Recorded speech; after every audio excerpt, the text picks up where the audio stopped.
Hola a todas y a todos, bienvenidos a un nuevo vídeo de nuestro curso de Rust, donde hoy vamos a hablar de las estructuras. Una estructura es un tipo de datos, como los enteros o las cadenas, pero en este caso personalizado, que lo vamos a definir nosotros, y que nos va a permitir nombrar y empaquetar varios valores que están relacionados en un grupo, dando un significado.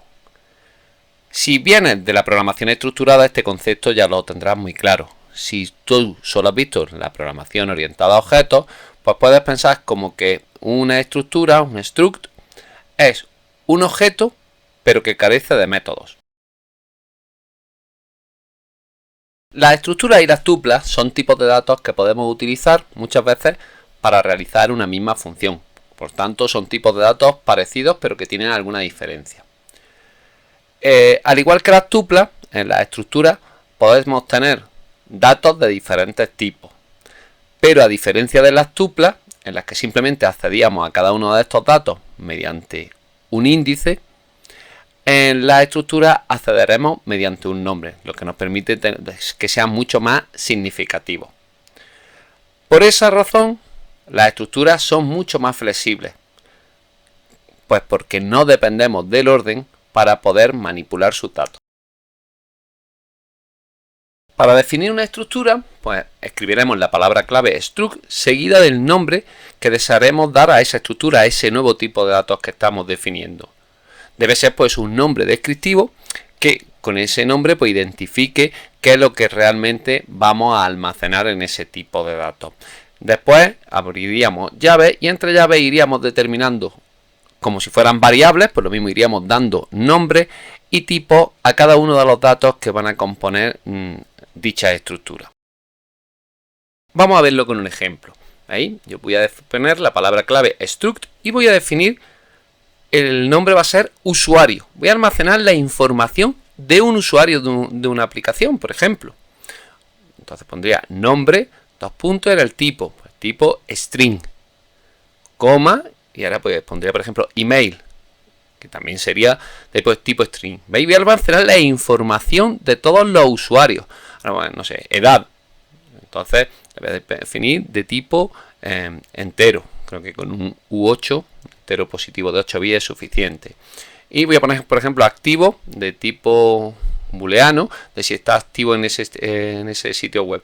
Con esto nos permitiría guardar la información sobre los usuarios y veis, guarda todo un significado, un conjunto. ¿Cómo definiría una variable de este tipo? Veis, pues let usuario 1 y ahora digo que es igual a usuario, a ese tipo de datos que hemos definido, abro llave, bueno, pongo punto y coma porque estoy haciendo una asignación y ahora voy asignando cada uno de esos nombres, le voy asignando un valor a esos nombres de esos datos. Por ejemplo, nombre, pues le voy a poner string from, nombre Luis. Ahí estaría rellenando la información sobre el usuario Luis en este sitio. Ahora pues haría lo mismo con email, dos puntos, y le asignaría el valor de una cadena. Bueno, pues en este caso mi email, luis@luisserrano.prom. Voy nombrando, ¿veis? Esta es lo que diferencia una tupla. La tupla hubiéramos puesto 0, 1, aquí se sabe, tienen un valor, ¿veis? Ahora, edad. Bueno, mi edad actual, 47. Y ahora activo, voy a poner que estaba activo en el sitio web. ¿Veis? Activo true. Con esto hemos rellenado todos los datos de una variable de tipo usuario. Pero que os haya, bueno, veis que es interesante. Si la pusiera de tipo mutable, ¿veis? Pues podría ir accediendo a esas partes sin un índice. ¿Veis? Pongo usuario 1.email, pues yo puedo acceder a la propiedad email de la variable usuario y, ¿veis?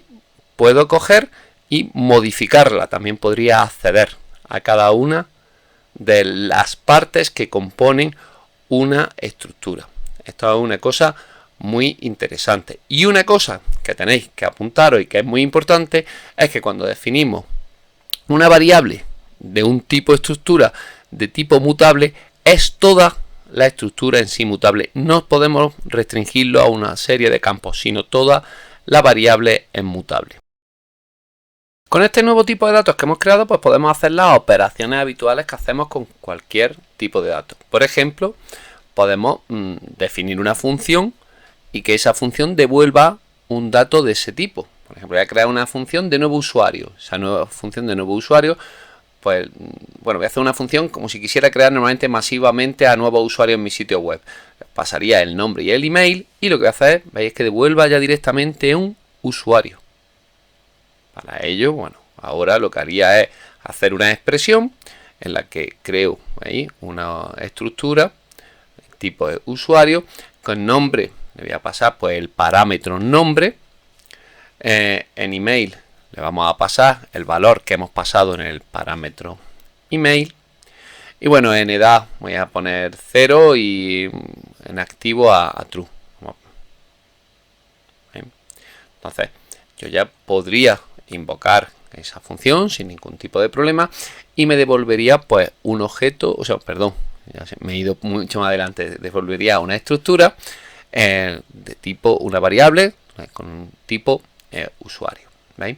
Entonces, defino ahí, llamo al método, a la función nuevo usuario, perdón, y le paso pues dos cadenas.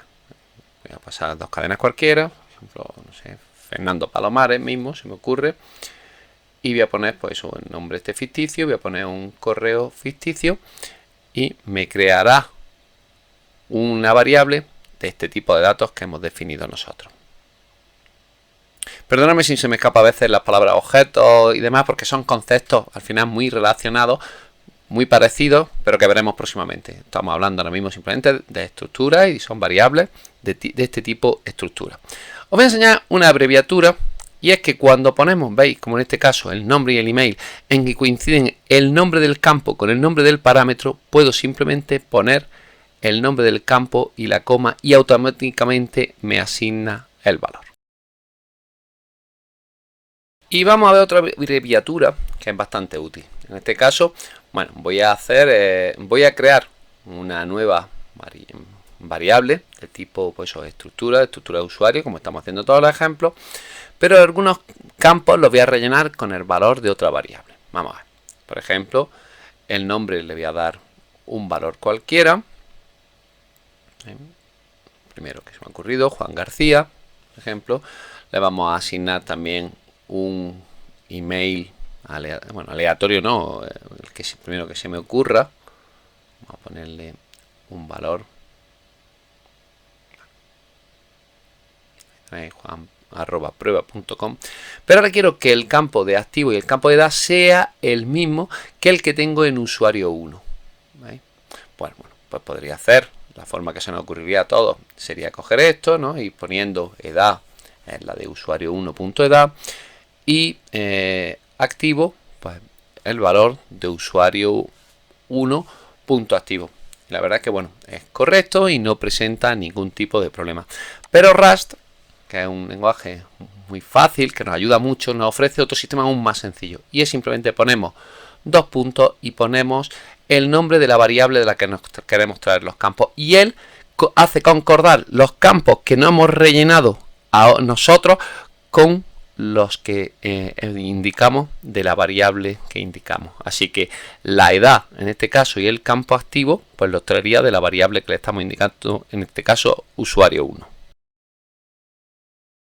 Y si metemos en una costelera a las estructuras y las tuplas, nos van a salir las estructuras de tuplas, que son una mezcla de ambos. Van a tener el significado que proporciona el nombre de la estructura, pero luego dentro de la estructura no vamos a tener nombre para cada uno de los campos de los datos que la componen. Va a ser un poco como las tuplas. Vamos a verlo esto con un ejemplo que es muy sencillo de comprender viéndolo realizar. Fijaros, tenemos aquí nuestro struct usuario. Bueno, voy a borrar todo este código para que quede mucho más claro.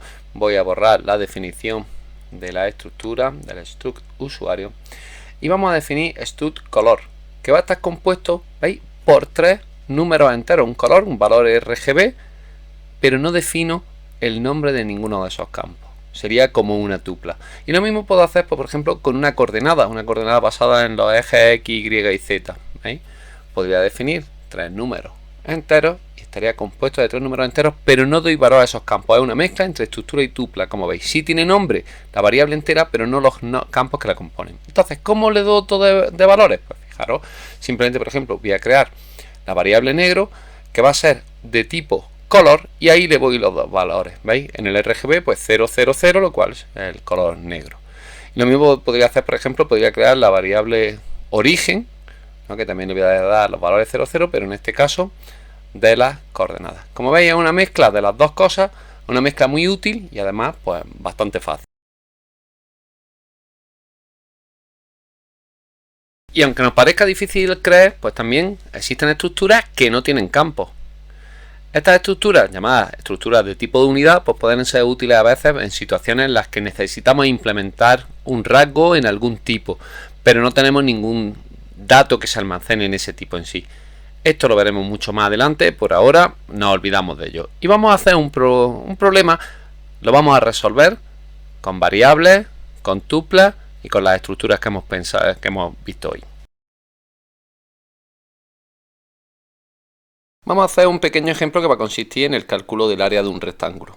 Vamos a darle 3 soluciones, voy a ponerlo aquí entre comentarios.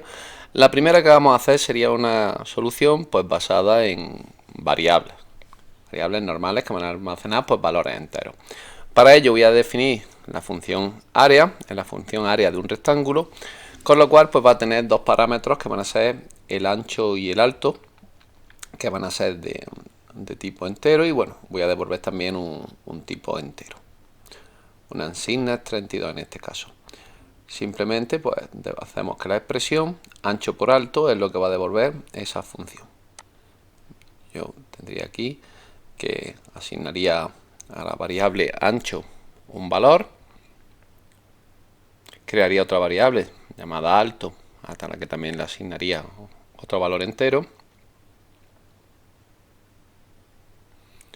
y por último pues crearía la variable del área donde voy a almacenar pues bueno, la llamada de voy a diferenciarlo llamando al área 1 para diferenciar de cuando llamo al método a la función área, pasándole el ancho y el alto. Y ahora ya podría mostrar por pantalla pues el valor de ese área. Esto sería el típico ejemplo de programación que bueno, que todos hemos hecho, y sencillo y demás. Y sería pues nuestra primera solución. Ahora voy a guardar y voy a ejecutar mediante cargo RAM. Ahí me muestra el valor del área de ese rectángulo que hemos definido, su ancho y su alto, y lo hemos guardado todo en variables. Esta sería la primera solución a este problema. Como hemos dicho, vamos a ver otras dos soluciones. En la segunda solución pues la vamos a pasar en tuplas. Vamos a poner aquí solución 2 y ahora vamos a utilizar pues las tuplas que ya vimos anteriormente en otro vídeo. Entonces ahora no se le pasarían dos variables como parámetro a la función, sino que se le pasaría simplemente una tupla que almacenaría esos dos valores enteros positivos. ¿De acuerdo? Esa sería la diferencia, ya que antes pasábamos dos variables, ahora sería una, pero con esa tupla. Y entonces de la tupla pues cogeríamos lo que hay en la posición 0 y en la posición 1 y lo multiplicaríamos. Ya no sería el alto por el ancho, sino pues lo que hay en la posición 0 y en la posición 1 de la tupla. Pues, análogamente, nosotros vamos a tener que crear una variable que va a ser una tupla y que va a almacenar entonces dos valores de tipo entero. ¿De acuerdo? Ahora, el resultado, pues bueno, ya se llama pasándole simplemente esa tupla, y con ello pues bueno, puedo mostrar el ancho y el alto de, o sea, el área de este rectángulo. ¿De acuerdo? ¿Veis? El resultado muy similar, una solución un poco mejor porque ya encapsulamos en una única variable los datos de ese rectángulo. Es una solución que a mí me parece mejor, pero con una solución aún mejor es utilizar estructuras como hemos visto en todo este vídeo, porque son además mucho más descriptivas. Yo voy a definir primero ese nuevo tipo de datos, de tipo struct, de tipo estructura, que es rectángulo, que va a estar compuesto por dos valores, que es el ancho y el alto, ambos de tipo Unsignet 32. O sea, dos tipos entero.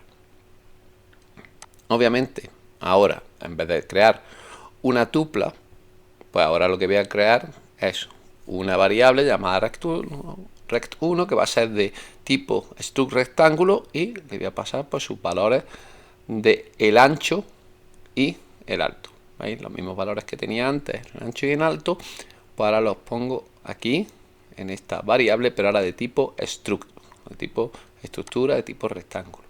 Y obviamente pues tendría que modificar ahora la función. La función, en vez de tener como parámetro una tupla, va a tener como parámetro un objeto de tipo struct rectángulo, ¿vale? Que contendrá pues toda la información. En este caso es una referencia al tipo rectángulo, lo que he puesto, ¿no veis? Pasó una referencia como vimos también en vídeos anteriores. El cálculo pues va a ser igual, rectángulo punto alto por rectángulo punto ancho. Veis, mucho más descriptivo que poner el punto 0 o punto 1 que poníamos en la tupla. Se ve mucho más fácilmente lo que estamos haciendo. Y ahora, pues bueno, lo que tendría que mostrar, pues simplemente, ya está hecho el programa, pues simplemente ejecutar el programa. ¿Veis? Vamos a hacer correspondiente cargo RAM. Y ahí tenéis que el resultado es exactamente el mismo que habíamos obtenido con la variable. Bueno, ha variado un número, que antes lo he cambiado yo, pero con la tupla, exactamente igual. Y esto ha sido todo por este vídeo. Como siempre digo, espero que os haya resultado útil e interesante. Ya sabéis, por favor, darle a suscribirse, darle a me gusta si ha sido así, y nos vemos en el próximo vídeo.